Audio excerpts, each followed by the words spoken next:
सतगुरु रूपी प्यारी सात संगत जी, प्यार और सत्कार से कहना धन निरंकार जी। सतगुरु माता जी का आसरा लेते हुए, आशीर्वाद लेते हुए दासी आप जी के चरणों में ये विचार रखने जा रही है। सात संगत जी, इन विचारों में हमें यही समझाया गया है कि निरंकार ने हमें अगर कुछ देने लायक बनाया हो या नहीं, लेकिन किसी एक व्यक्ति को सुख देने या खुशी देने लायक तो बनाया ही है। आज किसी के साथ खुशी बांट कर देखिएगा, वही खुशी ना आए तो कहना कि जीवन में खुशी, जब हम किसी को सुख देते हैं या खुशी देते हैं तो जो सुख और खुशी देने पर जो आनंद मिलता है वो हमारी आत्मा को ही पता होता है कि किस तरह हमें आनंद मिलता है। ये भी हमें सतगुरु ही सिखाते हैं।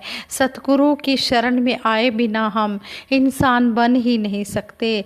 सतगुरु ने अपने चरणों से लगाया और हमें इंसानियत का पाठ पढ़ाया है और हमें बार बार सतगुरु यही समझा रहे हैं कि मनुर्भव इंसान बनकर जीना है। अगर हम किसी के काम आ सकते हैं तो हमने आना है, किसी को अगर हम सुख दे सकते हैं तो देना है। अगर हमें खुशी देने पर हम अगर किसी को खुशी देते हैं तो दूसरा इंसान खुश हो जाता है, उसे खुशी मिल जाती है, तो फिर इससे बड़ी हमारे लिए और खुशी की बात क्या होगी। ऐसे ही दासी आप जी के चरणों में एक छोटी सी स्टोरी शेयर करने जा रही है। आप जी ये स्टोरी परवान करना, अगर दासी से गलती हो जाए तो दासी को क्षमा कर देना। सात संगत जी कहते हैं कि खुश कैसे रहें। बहुत दिनों से प्लेजर स्कूटी का उपयोग नहीं होने से वह पड़ी पड़ी खराब होने जैसी हालत में हो रही थी। तो एक बहन के मन में विचार आया कि OLX पे बेच दे। ऐड डाला, कीमत 30,000 रुपये रखी, बहुत ऑफ़र आए 15 से 28,000 तक। कहते हैं, वो बहन कहती है, मुझे लगा यदि 28,000 भी मिल रहे हों तो कोई 29-30,000 भी देगा। एक का 29,000 रुपये का प्रस्ताव आया, उसे भी वेटिंग में रखा। एक सुबह कॉल आई, उसने कहा, नमस्कार जी, आपकी स्कूटी का ऐड देखा, पसंद भी आई है, परंतु 30,000 कमाने का बहुत प्रयत्न किया, 24,000 ही इकट्ठे कर पाया हूँ। बेटा इंजीनियरिंग के अंतिम वर्ष में है, बहुत मेहनत किया है उसने, कभी पैदल, कभी साइकिल, कभी बस, कभी साइकिल पर, कभी पैदल, कभी बस, कभी किसी के साथ। सोचा अंतिम वर्ष तो वह अपनी स्कूटी से ही जाए।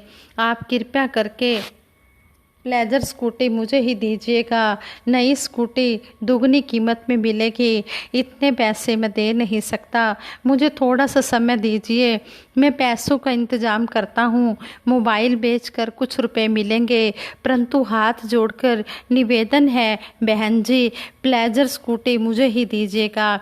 मैंने बस यूं ही ओके बोलकर फ़ोन रख दिया। वो बहन कहती है, मैंने उसको यूं ही ओके बोलकर फ़ोन रख दिया। कुछ ख्याल मन में आए, वो वापस कॉल बैक किया और कहा, आप अपना मोबाइल मत बेचिए, कल सुबह केवल 24,000 रुपये लेकर आइए और आप प्लेजर स्कूटी ले जाइए। तो आगे से उस बहन ने यह भी कहा कि वह भी आप 24,000 में ही ले जाइए।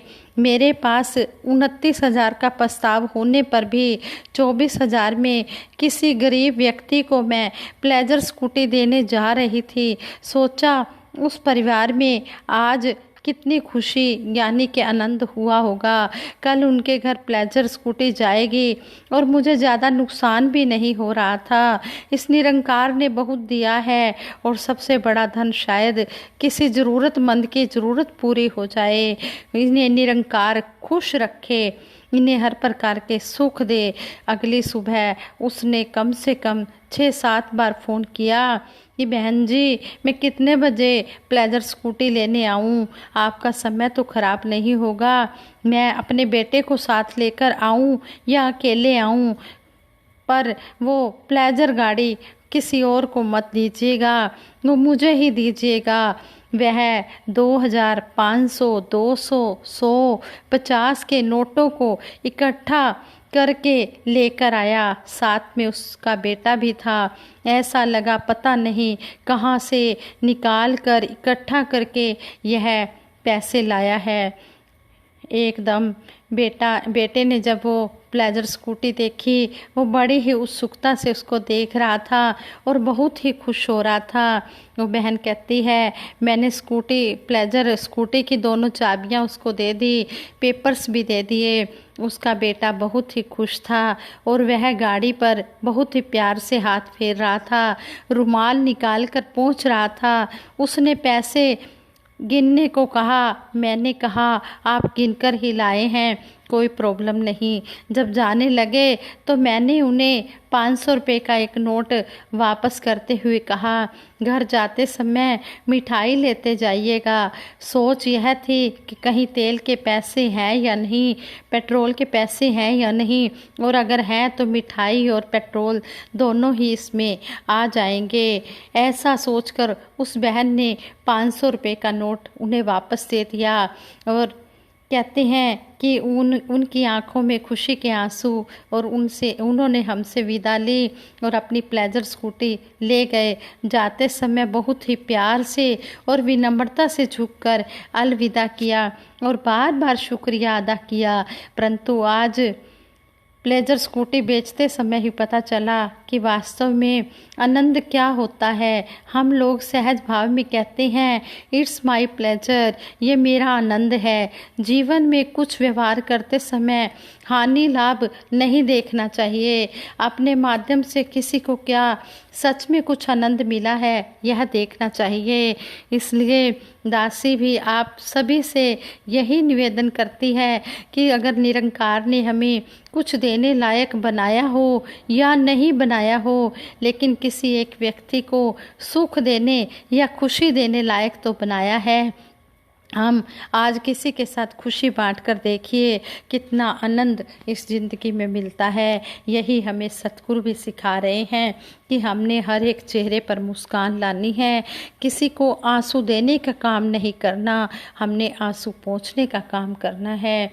किसी आँख में आंसू आए ना, दाता सबका भला तू करना। घर घर में खुशी बरसे, दाता सबका भला तू करना। बरसा दाता सुख बरसा, आंगन आंगन सुख बरसा। सच्चे पातशाह हर एक घर में खुशियाँ बरसाना, हर एक घर में सुख बरसाना, सभी आनंद से अपना जीवन जी पाएँ, ऐसा हमें सतगुरु माता जी आज भी सिखा रहे हैं। और जितने भी गुरुपीर पैगंबर हुए हैं, जितनी भी पातशाहियाँ आई हैं, सभी ने हमें प्रेम करना सिखाया है और यही कहा है कि हमने सभी के काम आना है, सभी की हमने हेल्प करनी है।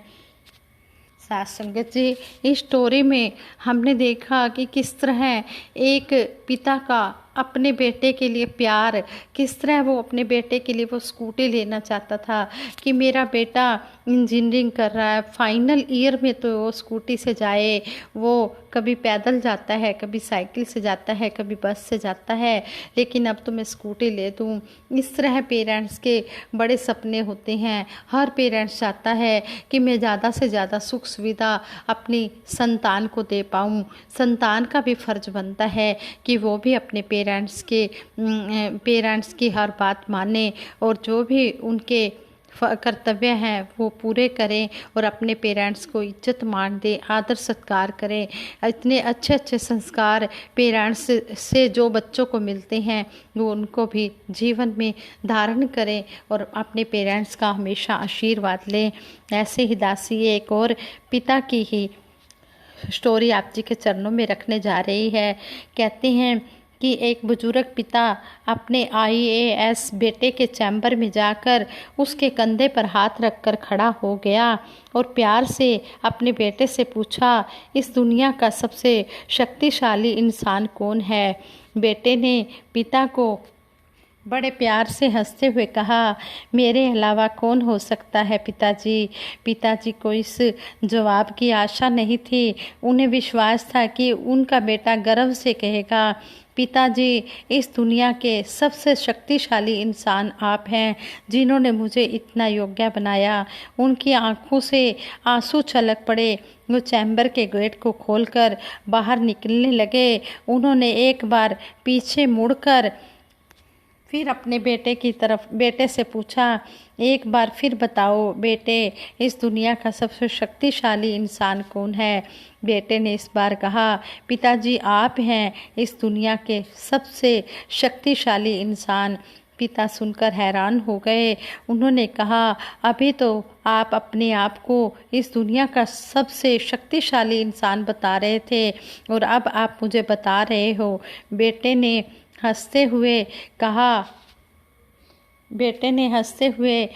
पिताजी उस समय आपका हाथ मेरे कंधे पर था और जिस पुत्र के कंधे पर या सिर पर पिता का हाथ हो, वो पुत्र तो दुनिया का सबसे शक्तिशाली इंसान ही होगा ना।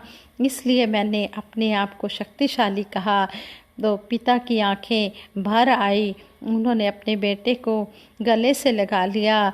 तो कहते हैं जो पिता के पैरों को छूता है वो कभी गरीब नहीं होता, जो माँ के पैरों को छूता है वो कभी बदनसीब नहीं होता, जो भाई के पैरों को छूता है वो कभी दुखी नहीं होता, जो बहन के पैरों को छूता है वो कभी चरित्रहीन नहीं होता, जो गुरु के पैरों को छूता है उसके जैसा कोई खुश नसीब नहीं होता। अच्छा दिखने के लिए मत जियो, बल्कि अच्छा बनने के लिए जियो। जो झुक सकता है वह सारी दुनिया को भी झुका सकता है। अगर बुरी आदत समय पर ना बदली जाए तो बुरी आदत समय बदल देती है। चलते रहने से ही सफलता मिलती है, रुका हुआ तो पानी भी बेकार हो जाता है। झूठे दिलासे देने से अच्छा है अच्छी सोच, अच्छी भावना और अच्छे विचार मन को हल्का करते हैं और इनको ही हम जीवन में अपनाएं। मुसीबत सब पे आती है, कोई बिखर जाता है और कोई निखर जाता है। तेरा मेरा करते एक दिन चले जाना है, जो भी कमाया है यहीं रह जाना है। हमेशा बुजुर्गों का सम्मान करें और बुजुर्गों को भी चाहिए कि अपने बच्चों को अच्छे संस्कार दें। जैसा बच्चे देखेंगे वैसे ही वो बनेंगे। कहते हैं कि हमारी करनी और कथनी जो करनी है वो कथनी से ज़्यादा हो। हम बोले कम और कर्म ज़्यादा करें, और जो भी हम बोलें, जो भी हम कर्म करें, बच्चों के सामने ऐसे कर्म करें कि बच्चे कल को अच्छे बने, उनका फ्यूचर अच्छा बने। जैसे कहते हैं कि एक बार किसी महिला का स्पेक्स टूट गया और वो शॉपकीपर के पास जाती है और उसका छोटा सा बेटा भी उसके साथ होता है। तो वो गिरता तो उस महिला के हाथ से है, उस महिला के हाथ से गिरकर टूट जाता है, लेकिन वो ब्लेम जो है वो शॉपकीपर पर लगा देती है। वो कहती है कि आपने मुझे ये स्पेक्स अच्छा नहीं दिया है, आपका स्पेक्स ख़राब निकला है और आपने मुझे टूटा हुआ स्पेक्स दिया है। तो वो जो शॉपकीपर होता है वो उसकी शराफत होती है कि वो फिर भी उसे चेंज करके दूसरा स्पेक्स दे देता है। उसके पास उसका जो बेटा होता है छोटा सा, वो बाहर आके शॉप से बाहर आके कहता है, मम्मा आपने झूठ क्यों बोला? ये गिरा तो आपसे था स्पेक्स, टूटा तो आपसे है, लेकिन आपने शॉपकीपर को ऐसे क्यों कहा? आगे से वो महिला कहती है, बेटा ये संसार है, इस संसार में सब चलता है। तो बेटे ने देख लिया कि मेरी मम्मा ने झूठ बोला है। जब बच्चे ने ऐसा देखा तो उसने भी झूठ वाली बात पकड़ ली। तो कहते हैं कि थोड़े दिन के बाद उसके बेटे का एग्ज़ाम था। तो एग्ज़ाम कहते हैं कि जैसे लीक हो गया, वो एग्ज़ाम उसने क्या किया, वो पेपर उसने ख़रीदना था। पेपर पहले ही पता लग गया कि कौन सा पेपर कैसा आ रहा है, कौन सा पेपर आ रहा है। तो उसने घर से पैसे अलमारी में से चोरी कर लिए और उसने वहाँ पर अपना जो पेपर था वो ख़रीद लिया कि कल को मैं ये पेपर की तैयारी करके पेपर क्लास में दे दूँगा। जैसे ही उसने ख़रीदा वो पकड़ा गया, पुलिस उसको ले गई, वो पुलिस स्टेशन में चला गया, उसकी पिटाई भी हुई। और कहते हैं कि फिर उसके पेरेंट्स गए और वहाँ पर जाकर उसके पेरेंट्स उसको कहते हैं, क्या तुझे यही सिखाया गया है कि झूठ बोलना है और उसने आगे से कहा झूठ बोलना है, चोरी करनी है, तो आगे से वो वहाँ पर तो कुछ नहीं बोला, बाहर आकर कहता है मम्मा आपने ही तो ये सब सिखाया है, अगर आप उस दिन वहाँ पर झूठ ना बोलते तो मुझे भी ये झूठ बोलने वाली आदत ना होती। मैंने भी इस तरह झूठ बोलकर अलमारी में से पैसे लिए हैं और इस तरह आपसे ही मैंने ये सीखा है। साथ संगत जी, ऐसे जब सुना तो एकदम से रोंगटे खड़े हो जाते हैं कि हम अपने बच्चे को क्या सिखा रहे हैं। साथ संगत जी, जैसा हम बच्चों के सामने करेंगे बच्चा तो वैसे ही सीखेंगे, इसलिए हम कभी भी वो कर्म ना करें जिससे कि हमारा भी सिर नीचा हो जाए और बच्चों का सिर भी नीचा हो जाए। अगर हम बच्चों को अच्छे संस्कार देंगे तो बच्चे अच्छे ही बनेंगे। इसलिए दासी तो सभी से हाथ जोड़कर यही रिक्वेस्ट करती है, यही सभी के चरणों में प्रार्थना करती है कि अपने बच्चों को अच्छे संस्कार दें। जिस तरह आज सतगुरु माता सुदीक्षा जी महाराज चाहते हैं कि हमारी बाल संगतें होती हैं, जो बाल संगत से जो शुरू से ही सतगुरु बाबा हरदेव सिंह जी महाराज ने ही ये अभियान शुरू किया था 1986 में बाल संगतों का। सतगुरु बाबा जी यही चाहते थे कि बच्चे शुरू से ही सत्संग सेवा सिमरन में जुड़े, शुरू से ही अच्छे संस्कार होंगे तो कल को ये नौजवान अच्छे ही बनेंगे, क्योंकि इनके अंदर अच्छे संस्कार होंगे तो ये अच्छे ही बनेंगे। ये नशों से भी दूर रहेंगे, बुरी संगति से भी दूर रहेंगे, क्योंकि ये गुरु घर की सेवा में लगे रहेंगे, सेवा सिमरन सत्संग करते रहेंगे। इसलिए दासी सभी से हाथ जोड़कर यही निवेदन करती है, यही रिक्वेस्ट करती है, जब भी ये हमारे सत्संग भवन खुले सभी अपने बच्चों को बाल संगत से जरूर जोड़ें, बाल संगतों में भेजें। और इस तरह आज सतगुरु माता सुदीक्षा जी महाराज भी यही चाहते हैं। ये संसार में ऐसा कुछ हो रहा है, ये जो दासी ने बात सुनाई है ये संसारियों की बात सुनाई है कि संसार में ऐसी हवा चल रही है। पेरेंट्स खुद भी झूठ बोलते हैं और आगे फिर बच्चे भी ऐसा देखते हैं तो वो भी झूठ बोलना सीख जाते हैं। ये घर से ही सीखते हैं बच्चे, कोई कहीं और से नहीं सीख कर आते। इसलिए हम बच्चों के सामने ऐसे कोई भी काम ना करें, हम खुद भी ईमानदारी से जीवन अपना गुजारें, हम संगतों से जोड़ें और सतगुरु की सिखलाई को अपने जीवन में अपनाकर अपने बच्चों का भी फ्यूचर अच्छा बनाएं और अपना भी फ्यूचर अच्छा बनाएं। और इसी तरह सेवा सिमरन सत्संग से जुड़कर अपनी ज़िंदगी के जितने भी श्वास हैं इसी दर पर निभाते चले जाएं। यही सतगुरु के चरणों में अरदास है। तेरी ओट सहारा तेरा तन मन घोल घुमावा, कहे अवतार तेरे ही दाता दिन राति गुण गावा। अच्छे पातशाह आप जी का सहारा है, आप जी की ही ओट है और आप जी ने इन लाइनों पर हमें अच्छी तरह समझाया भी सही, किस तरह विचार भी किए कि तन मन गोल घुमावा, कि हमने अपने आप को सतगुरु के चरणों में समर्पित कर देना है और हर समय हमने इसका एहसास करना है। इसी के गुण गाते हुए हमने अपना जीवन गुजारना है। दासी से आशीर्वाद, दासी से ये विचार करते हुए कई प्रकार की गलतियां भी हुई होंगी, आप जी क्षमा कर देना और दासी को आशीर्वाद देना कि जिस तरह दासी ने जो भी बोला है आप जी को अच्छा लगा हो, और अगर कोई बात आप जी को अच्छी ना लगी हो तब भी दासी को क्षमा कर देना और आगे के लिए दासी को सद्बुद्धि देना, सद्विचार देना, सद्मार्ग देना। जो दासी ने के महिला और बच्चे वाली जो स्पेक्स वाली एग्जाम वाली बात रखी है, ये संसारियों की बात रखी है कि उनकी करनी और कथनी में फ़र्क होता है, लेकिन जो हमारे संत महात्मा होते हैं ये कथनी से ज़्यादा करनी करते हैं, कर्म ज़्यादा करते हैं, बोलते कम है, कहते कम है। इसलिए हम सतगुरु से जुड़कर आशीर्वादों के पात्र बनते रहें और आप सबके लिए भी दासी सतगुरु माता जी से यही आशीर्वाद मांगती है, सच्चे पातशाह आप जी जैसा चाहते हो वैसा ही सभी का जीवन बना देना। सभी आप जी के वचनों पर चलकर अपने ये ज़िंदगी गुजारते चले जाएं। दासी सबके सुखों के लिए दासी सिमरन करवाएगी, सभी ने मिलकर साथ देना है। तू ही निरंकार मैं तेरी शरण हाँ मैनू बख्श लो, तू ही निरंकार मैं तेरी शरण हाँ मैनू बख्श लो, तू ही निरंकार मैं तेरी शरण हाँ मैनू बख्श लो, तू ही निरंकार मैं तेरी शरण हाँ मैनू बख्श लो।